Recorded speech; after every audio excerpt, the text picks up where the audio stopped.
everybody, and welcome to the Magical Learning Podcast. If you want to learn about important things in business and life and have fun with it, you're in the right place.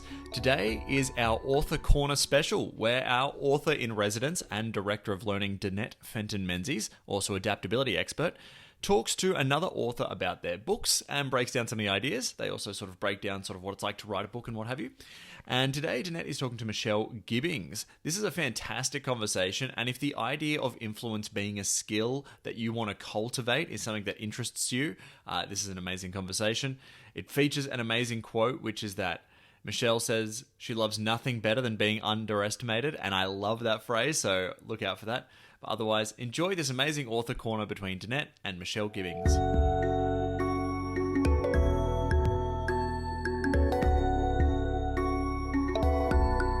Hello and welcome to the Magical Learning Podcast. As you can see, today we have a guest with us, but we're going to start by finding out how our guest's week is or has been. So Michelle Gibbings, welcome to the Magical Learning Podcast. I'd love for you to tell us first, how was your week? Then we'll do the intro. Oh, thank you. Well, it's been, I should say, a magical week. It's been awesome. It's been a really good week. I've had 2 days with an executive team and then their senior leadership group, and that is me in my happy place. Nice. And it's really nice when you get to the end of a session and you know that you've had a positive impact. Kind of extra special when someone gets up at the end and says, "Oh my God, I love you." And not that you do it for that reason, but it does feel really good. Like the ego, I did say, well, you know, my status and my ego has just been elevated. So thank you very much for that. But it's nice when you know that you've done good work and it's had a good impact. I love that. So, Michelle, I'd love for you to introduce yourself to both our audience and our viewers, because we have listeners and viewers of our podcast.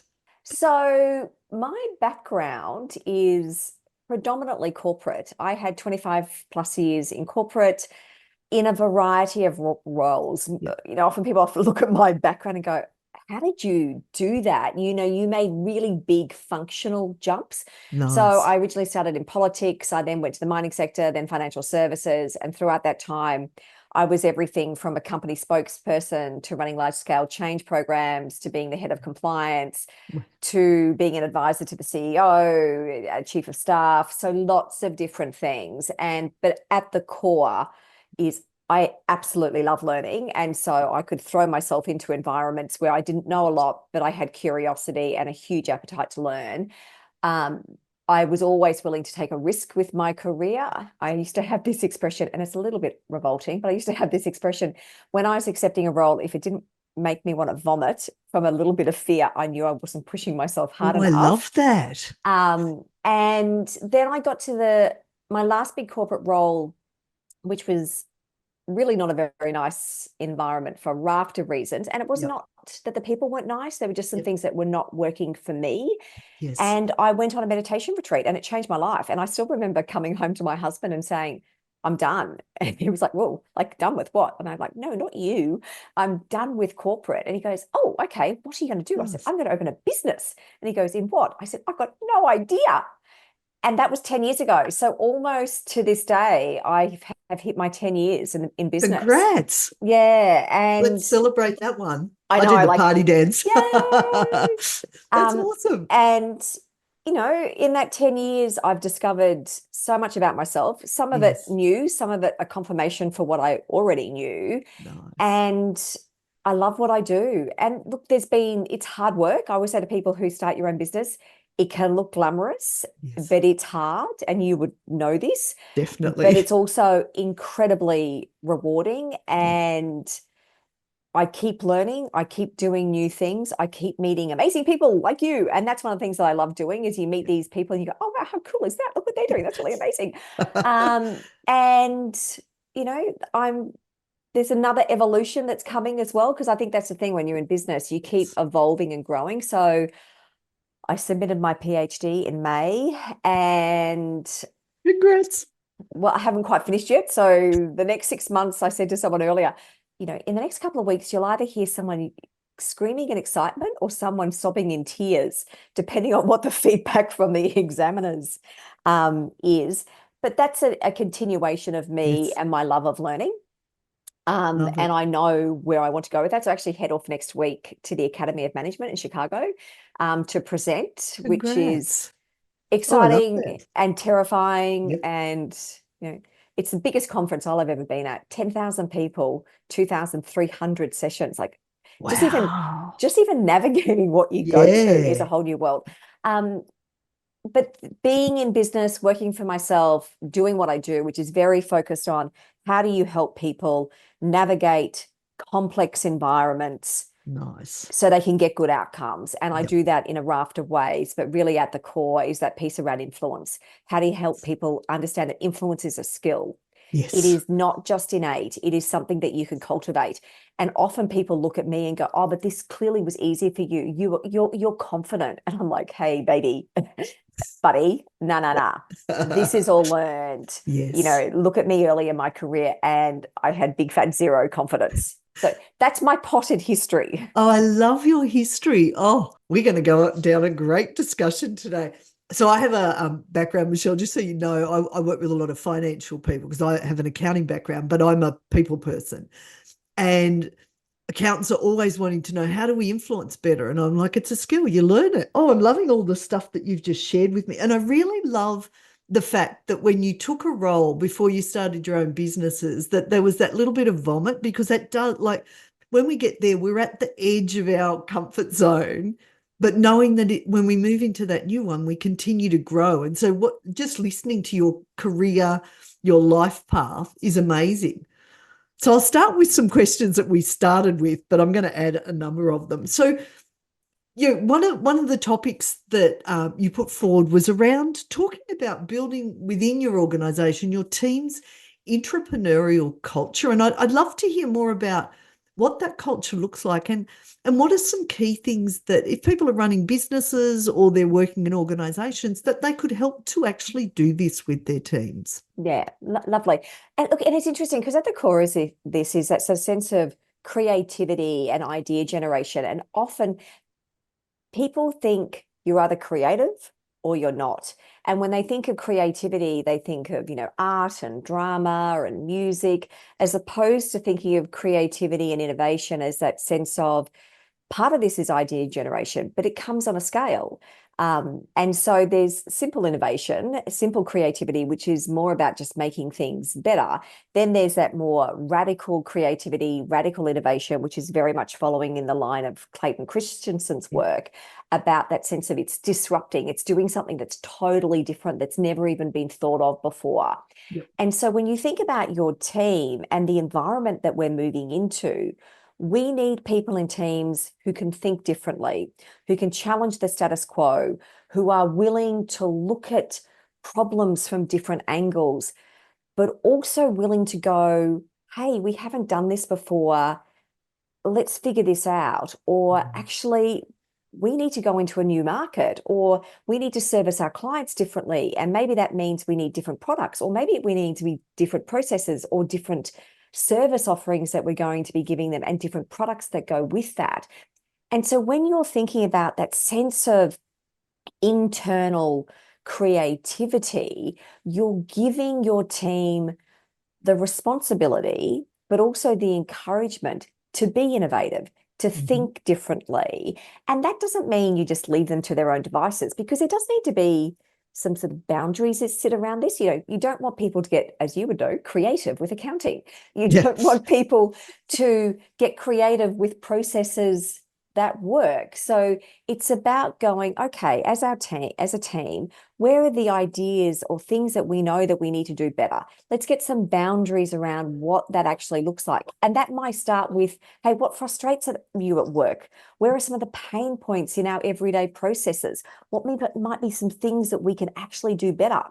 Let's look external. What are our competitors doing that perhaps we're not doing that we need to be doing? So when you start to set some of those boundaries, you get some operating parameters.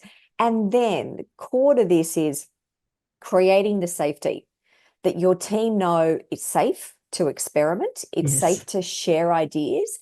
It's safe to challenge the status quo, safe to challenge your ideas as the leader. Because if you're not creating that safety, they're going to go, well, actually, why am I going to do something different? Because if it doesn't work out, I'm going to get punished for that. And then also creating some time and space. Nice. Time and space so that they can think about this. Time and space so that they can experiment with new processes and new ideas. Because what I see, and I'm sure you see the same thing, is that teams, it's like they are on this treadmill and they are just running so fast. Yes. No headspace, no time to think. It's just do.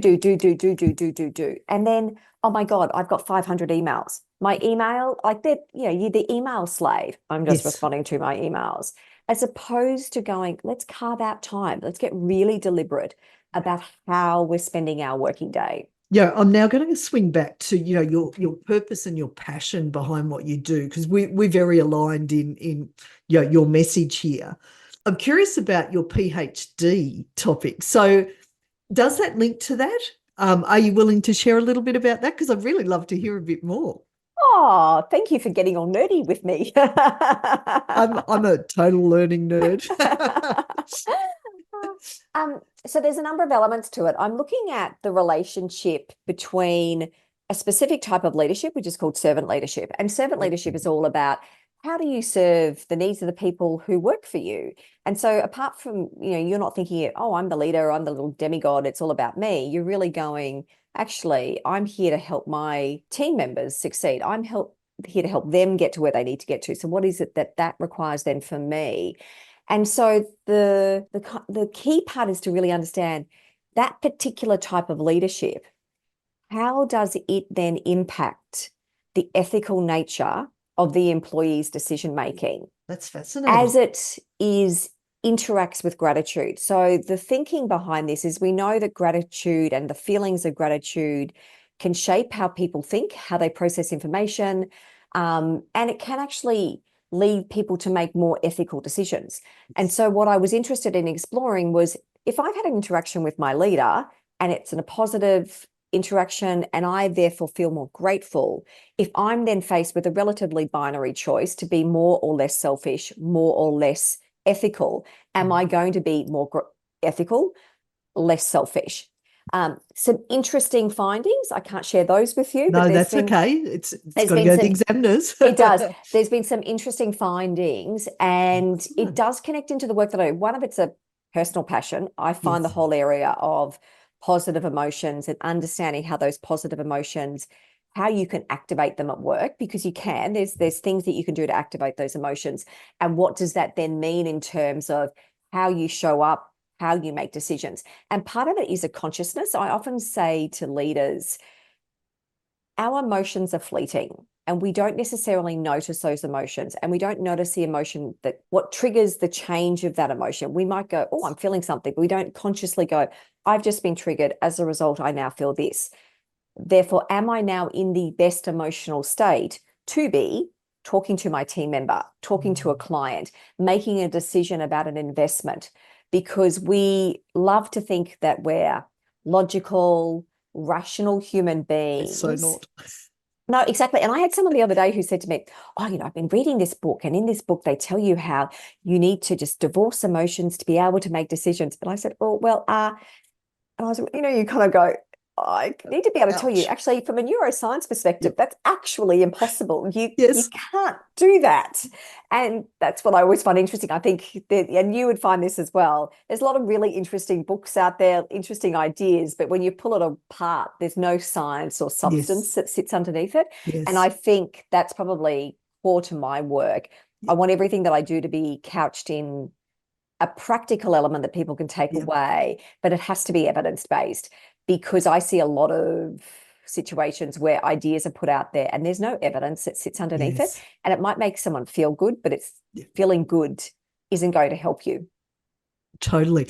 And Michelle, we will definitely have to have you back when you are Dr. Michelle Gibbings, because I would love to explore that whole topic and your thesis with the team. Oh, yeah. I reckon there's going to be some great insights. I just love that sort of stuff. And Yeah, we talk a lot about the neuroscience and stuff like that. So we very aligned in terms of making sure that the evidence is there, so that helps people be the best versions of themselves at work, as leaders, etc. Love it. And So, I'd also add to that, if you yeah, don't mind me saying, is of that course. there's this sense of emotions are who we are. It is what gives us that sense of, that dynamic interaction, that the color, the flavor of humans, which is just so beautiful. And it's accepting all of the emotions. Yes. Because there's this sense, they talk about, tragic optimism and, that faux optimism, and you've got to be happy all the time and be up, even actually you feel like crap. You have to be able to create a work environment where if someone's actually feeling sad, not feeling okay about things, that there's a way that they can express that, Yes. and that they can then feel safe and held by the team, or held, metaphorically, not necessarily physically, by their leader, to actually go, well, what do you need from me? Because sometimes if someone's having a really crappy day, all they need to do is know that that person in front of them has heard that they're not feeling okay. You don't need to solve it for them. Yes. Yeah, I love that share, Michelle. I'm a hugger, so they would sometimes get a hug from me. I always ask, but if people like hugs, they'll come to me. I used to be the hugging CFO, believe it or Oh, not. that's right. Look, I'm the same. I love hugs, but I do think in this sort of day and age that we live in, you're right. You've got to be Have to ask. very careful. Yes. Like I go back to a corporate environment that I worked in many years ago, and quite often, you'd see people give them a hug and a kiss, and I think, particularly also because of COVID, people have Yes. now Yep. shied away from some of Yep. that, because like, well, am I? Yeah. Yep. I was running a planning day this week for a client, and first time meeting most of them, and a number of them came in and hugged, and I went, oh, this is a really interesting, because you very rarely see that in a corporate sort of environment. So I was like, they obviously get on well, and it was very apparent over the day that they did. So yeah, love it. All right. What else am I going to ask you? Let's start on the next one that I was going to ask you, and then we'll riff off it. I had a conversation with one of my neighbours on the weekend, and they took over a team, and that team had a number of very entitled employees, and to the point where the managers were all going, you've got not a great job looking after all of these people. However we can support you, we will, but we know that you're sort of facing an uphill battle. So I noticed that you've got a 6-step guide around how do you manage this entitled employees. So I reckon there's a number of viewers and listeners that would probably love to hear some ideas. So over to you, Michelle. Oh, beautiful. Are you happy for me just to go through all 6? Absolutely. Look, the first thing is actually, let's understand what entitlement is. Yes, because good. there's a concept called psychological entitlement, which you can research and you can do self-assessments on. But in a work context, it can take on a number of forms. One of them is, if someone expects more pay than their peers, even if they're doing less, they expect to always be the one who gets promoted, offered the best opportunities. They expect that they should be able to pick and choose what it is that they want to do. They expect that the company should be able to just manage their career for them, or they should be able to take breaks kind of whenever it suits them. So if you kind of were to sum that up, it's that sense of me, me, me, me, me, me, me. It's all about me. Yep. And they don't consider the impact that their behavior has on people around them. What the research shows is when you have an entitled employee, that really impacts your team. And so it's really important, firstly, clarify expectations, because what can be happening is that there's a gap in expectations, and there's a number of elements to it. You need to understand actually what are their expectations. You need to go into that conversation as well, very clear on what your expectations are, so that you can explore the gap between the two. So, for example, if they're expecting a pay rise, what you want to be able to do is talk to them about what they would need to demonstrate to be able to secure that pay rise, and then understand from them, well, actually, where do they think they are? And then get really explicit. Well, okay, if that's where you think you are, here's the gaps that I'm seeing. And here are some of the things that I would want to be able to see to be able for you to close those gaps, for me to be able to go that, yes, you're ready for a pay rise. Yep. That also means you don't just walk into that conversation unprepared. You want to get prepared for it. You want to think about the context of the operating environment. You want to be able to think about, as I was saying, the expectation of what that gap might look like. You also want to be able to understand your team members' motivation, their career drivers, and then be able to go into that conversation with an open mind and hear their perspective. So you might be assuming they're entitled, but perhaps there's something else that's going on. Perhaps you're missing something. And what you want to be able to do ideally is walk away from the conversation so that both of you have an understanding of each other's perspective. You've got aligned expectations and therefore a clear way of moving forward on this. And that means one of the key parts is you need to monitor progress. Often what happens is, leaders will have a conversation, there's some sense of agreement. You really do need to make sure there's clarity on that agreement and the next steps, but then nothing else happens. And so you have to be able to monitor the progress. Notice where you're seeing improvement. Notice where you're not seeing improvement and give feedback. So, and it's that timely feedback so that they can go, okay, I can see how that relates to this. Then if they refuse to change, you need to consider the impact on the rest of the team. Yes. And therefore what your other options are. Because is it that you then want to go down some sort of formal performance improvement path? And then the two other kind of key bits that sit around all of this is be consistent and fair. Because if you're having a conversation with someone about being entitled, is there someone in your team who's the favorite, the protected species, who you are letting get away with things that you're not letting other people get away with? So be really clear that you are being fair when you're having this conversation with someone and being consistent. Yes. And above all else, focus on teamwork. Because what you want to be able to do is help that person understand the impact that their behavior is having on the rest of the team. And also for you to be able to really clearly articulate, this is where I really value your contribution in the team. This is how you're a really important part of the team. I really want you to continue to contribute and be a part of a team, but behavior matters.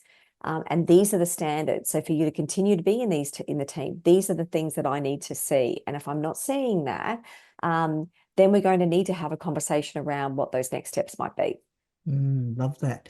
So I loved that you talked about teamwork there, and I'd really love to get your understanding of what's the difference between good teamwork and what will we see if it's not so good?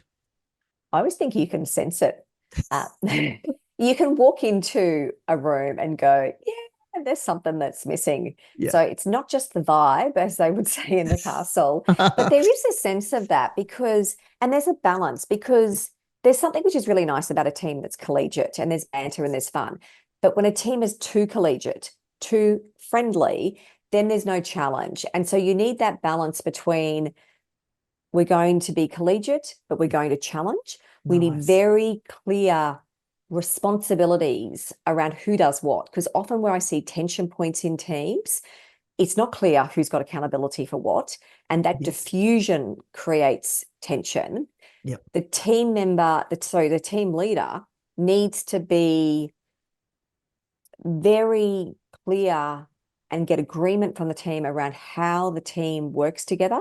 So there's clear standards and people are held to those standards. And the leader needs to not play favorites, because the person who is in the out group, they know they are not in the out group. Also, they know they're in the out group. You don't even feel it. Yeah, you don't even need to tell them. They know when there's an in group and there's an out group. So, and I think sometimes leaders think that people don't notice. And I was saying this the other day to someone, I said, you think you can push it under the carpet, but there's a lump and everyone sees that lump. Everyone sees you walking over that lump, and they know that that lump is there, and that lump impacts your reputation.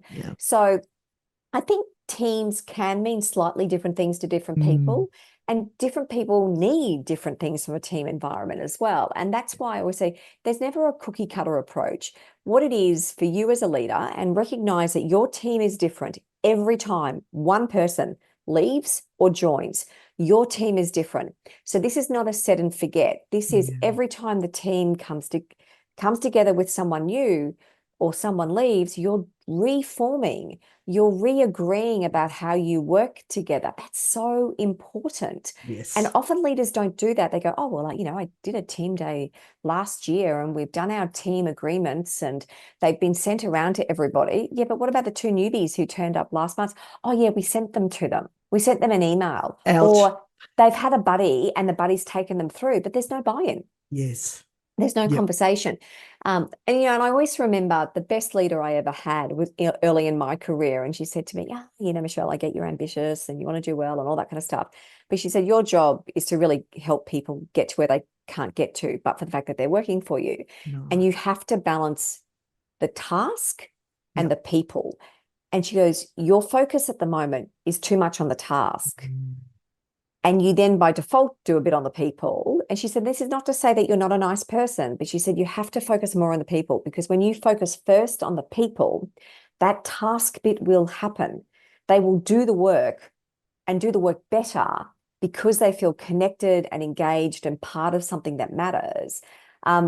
Christine Porath, who's an academic at Georgetown University, talks about how the number one thing that employees need is respect.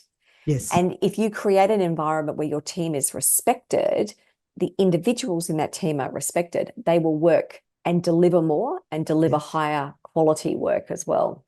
So now I'm curious, when you were given that advice about the task versus the people, what are some of the lessons that you've learned since you got given that advice and have applied and found work really well? That she was really smart, and I was really glad that she was my boss. I love that. No, look, I really do. I look back and I think I was so fortunate to work for her early in my career, because she was formative in really helping me understand what type of leader I wanted to be. I had in my own little brain, it's almost like these myths of what it meant to be a leader. Yep. And I realized a lot of those myths were dated, irrelevant, Yep. not helpful. I think the thing that I have learned, and I see it all the time, and I say this to all my clients, leadership is contextual. Yep. You need to understand the context in which you are working. And that doesn't mean you come into a new environment and you throw everything out, but don't assume that because a particular tactic or technique or something worked in one environment, that you can just pick it up and drop it into a new environment. That's not how it works. Yes. And you're not building a relationship with a team. You are building relationships with individuals. And as you build those individual relationships, that then helps to form the team. And often I see people trying to manage collectively, and there's an element of that, but actually it's individual, because different people need different things from you. And taking the time to know that. The other key piece of advice I got, and this is when I was working with an executive coach, and she said to me at one point, she goes, Michelle, you're impenetrable. I said, what do you mean by that? And she said, your team like you, they respect you, but they don't know you. And I said, I still don't understand what you mean. And she goes, you're too perfect. You turn up, the hair is perfect. You're never flustered. You're never late. Everything is always done. And I said, and the problem with that would be? And she goes, they can't get to see the real you. Yeah. You need to share more of who you are. Nice. And so I realized that I needed to, still be professional, but it was almost drop that sense of here's professional Michelle, here's personal Michelle, and do a bit more blending so that people could see the real me and understand me. And I think what I find now when people meet me for the first time, because often they've seen me online or they've watched a video or they've heard someone talk about me. And when people meet me, they go, oh my God, you are exactly like you are when I've seen you on the video or on a TV. And I think, yeah, of course. Nice. And that to me is lovely, because it's saying I am in the skin I need to be in. I'm not trying to be someone that I'm not. And that takes effort. That has taken work. And I found probably, I talk about identity with people and really understanding your identity and recognizing that identity shifts. And for me, there was a really big identity shift when I left corporate to do what I'm doing now. And in particular, in the first couple of years. And when I wrote my first book, I just felt like, who the hell is this woman? And I remember when I sent the manuscript off to the publisher, and she rang me and said, oh, how do you feel? It must be amazing. I said, oh my God, I feel nauseous. I am just waiting for the world to judge me. I'm waiting for all those people that I used to work with to go, oh my God, who the hell does she think she is? What? She thinks she's a writer.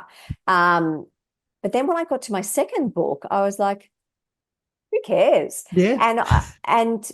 But that was an evolution. It was Yeah. working it through and kind of going, yeah, actually, this is who I am. And I'm pretty cool with that. I love that, Michelle. And I felt exactly the same when I released my first book, and I'm just writing my second one at the moment. So I'm curious because, now you've had 10 years of running your own business, and we have a number of people who run businesses who listen in on our podcast. So any insights you've had from, because 10 years is quite a long time to run your own business. What are some of the insights for those that perhaps are starting out, or maybe you're struggling a little bit at the moment? Be careful who you listen to. There's a lot of people who have absolutely no idea what it is to run a business, but gee, they're full of advice.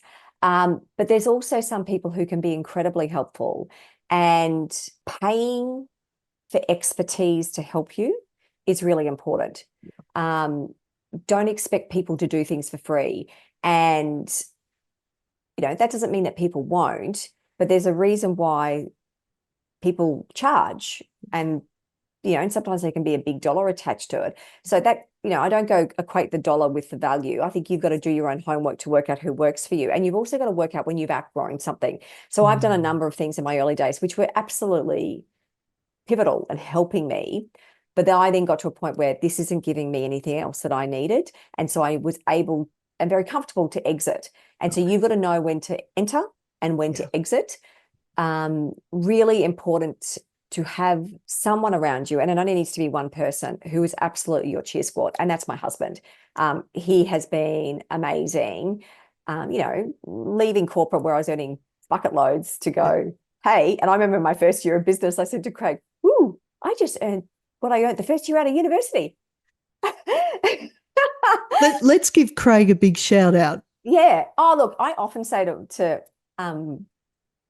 anyone who's listening, from a career perspective, one of the most important things is who you partner with. Yes. And that's not saying, you can, people can have a very happy life being single as well. Yeah. But if you are choosing to partner, be deliberate about that, because that choice will either accelerate your career or send it in the absolute opposite direction. And I was really clear about that. I got married later in life, and, I always said I wanted to marry someone who helped make me a better person. And he does, because he holds up the mirror. He challenges me, but challenges with love. And absolutely has my back. And you need that, because there are times when it's really hard and it can feel really lonely. And I was saying this to a good friend of mine this morning who runs her own business. And I got two pieces of advice from a guy who runs his own business when I was first starting. And he said two things, Michelle. No one is going to be interested in your business in the same way that you are. Yep. So do not expect people to show any interest or ask any questions. And that has actually turned out to be true. Even with some very good friends of mine where I'm like, wow, how can you not be interested in what I'm doing? But they're not. And that's okay. I've had to learn to be okay with that. And the second bit is, you will never get a lot of feedback.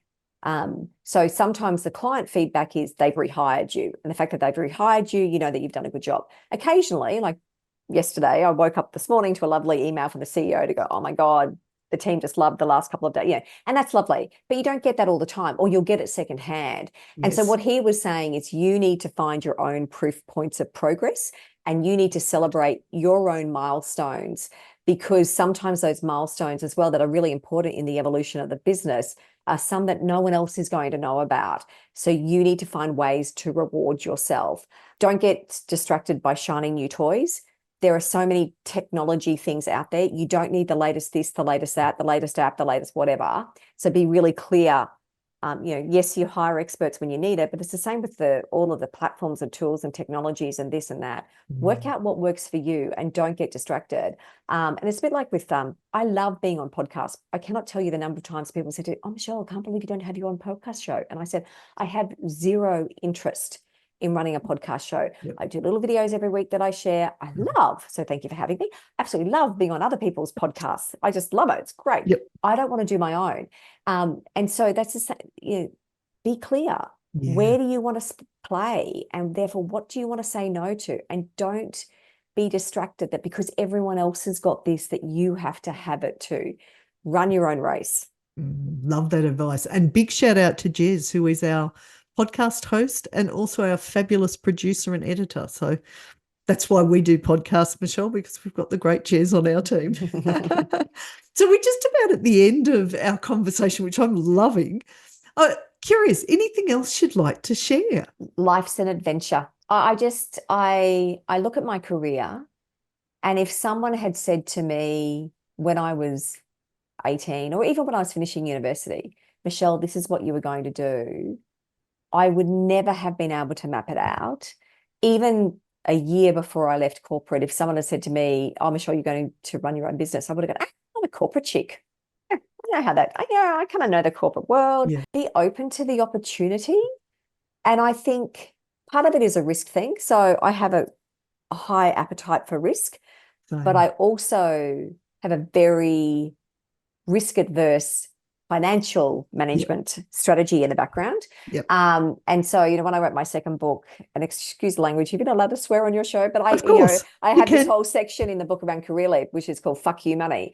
And I said, this is not about being a millionaire. I love it. Yep. But I see a lot of people who earn quite good money. And, obviously there are people who this does not apply to because they're really struggling. And I absolutely get that. But there's a rump where they earn good money, but they spend to their limit. And so therefore, when they lose their job, they are stuffed. Yeah. I've always lived under my means, not to my means. And so that meant when I left corporate, there was a buffer. Because when I left corporate, I had people said to me, how can you afford to do this? And I said, because I'm a saver, not a spender. Yes. And everything that I've done has been about, I don't want to be overly burdened by the handcuffs of the wage slave, where you've built this lifestyle that you cannot afford to ever leave, because that also from a negotiation point of view puts you in a very difficult position. And I've had situations back in my corporate days where I've negotiated really hard on things, and even put my job on the line, and people have said to me, oh my God, I can't believe you did that. And I said, well, two things. One, if I left tomorrow, I would be okay because I know I'm good at my job and I'd find something else. And I'm not saying that to be arrogant. No. But I had skills that I knew were marketable. And two, I've got savings. So even if it took me X months to find something, I've got a buffer. And what I found was having that buffer gave me confidence. Yeah. So when I was in situations where people were trying to back me into a corner, I came out, first mover advantage, first rule of negotiation. And I cannot tell you, anyone's ever in the corner like that, come and have a chat to me. I am very good at when you are back to the wall and someone is trying to minimize you at work. Yes. I know how to navigate and come out the other side in a better position. And usually it's because first mover advantage, and they have absolutely underestimated me. And I'm nothing better than being underestimated. How good is that? Oh, yeah. Because then when it happens and HR says to you, oh, my God, they didn't think you'd do that. I go, yeah, well, isn't that on them? Oh, I love it, Michelle. Oh, it's been such a great conversation. Thank you so much for joining us. Now, I'm sure that our listeners and our viewers would love to reach out to you. So where is the best places for them to find you? And tell us a little bit about your books too. Oh, thank you. And I've loved it as well. It's such a nice conversation. You've got a lovely style. Thank you. Look, the best thing, please connect on LinkedIn. So Michelle Gibbings is an easy place to find me, and also same for my website. So if you go to Michelle Gibbings, I share insights every week. And there's 3 books. So the first one was Step Up, which is all about how to influence. The second book, Career Leap, was about how to reinvent, liberate your career. And the third book was called Bad Boss, what to do if you work for one, you manage one, or you are one. And I've had people say to me, oh, that sounds really negative. I said, no, it's actually it's a very inspirational, it's a book of hope, because it's very based on the premise that we all own our part. And so if an environment's not working, what is it that you can do to shift? Now, that doesn't mean if you've got a bad boss who's a narcissist, you can change them, but there are some strategies that you can deploy to help navigate that situation. And then you make some very deliberate choices about what it is that you do next. So that's me. Awesome. So we will put those links in the podcast descriptions and in the YouTube video descriptions as well. Thank you so much, Michelle, for joining us. And for all of our listeners and viewers, we wish you a magical week.